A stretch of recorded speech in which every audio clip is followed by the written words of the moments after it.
नमस्कार मंडळी, श्री स्वामी समर्थ. उद्या 20 मार्च वार शुक्रवार आणि या दिवशी आलेला आहेत श्री स्वामी समर्थ महाराजांचा प्रकट दिन. चैत्र शुक्ल द्वितीया या तिथीला स्वामी महाराजांचा प्रकट दिन साजरा केला जातो. याच दिवशी सर्वप्रथम श्री स्वामी समर्थ महाराज पृथ्वीवरती आले होते. भक्तांचे कल्याण करण्यासाठी ते प्रकट झाले होते आणि म्हणून त्यांचा प्रकट दिन आपण अगदी आनंदाने आणि उत्साहाने साजरा करत असतो. या प्रकट दिनाच्या दिवशी काही प्रभावी उपाय आणि सेवासुद्धा केल्या जातात. जो व्यक्ती श्रद्धेने आणि अगदी मनोभावे एखादी सेवा करतो त्या सेवेचं त्या व्यक्तीला 100% स्वामींच्या कृपेने फळ प्राप्त होते.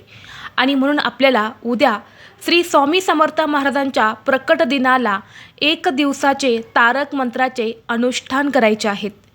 आपल्याला तारक मंत्राचं पठण करायचं आहे. जर तुम्ही मी सांगितलेल्या पद्धतीने या तारक मंत्राचं पठण केलं तर तुमची कोणतीही इच्छा 100% पूर्ण होईल. कारण हा तारक मंत्र अतिशय प्रभावी मानला जातो. समस्या, अडचणी, संकटे, चणचण, भय अशा अनेक गोष्टींवर स्वामींचा तारक मंत्र रामबाण उपाय ठरतो. तारक म्हणजे तारून नेणारा हा मंत्र. आणि म्हणून उद्या प्रकट दिनाला आपल्याला तारक मंत्राचं पठण कोणत्या पद्धतीने करायचं आहे, हा उपाय कसा करायचा आहे याबद्दलची संपूर्ण माहिती एका व्हिडिओद्वारे मी तुमच्यासोबत शेअर केलेली आहे.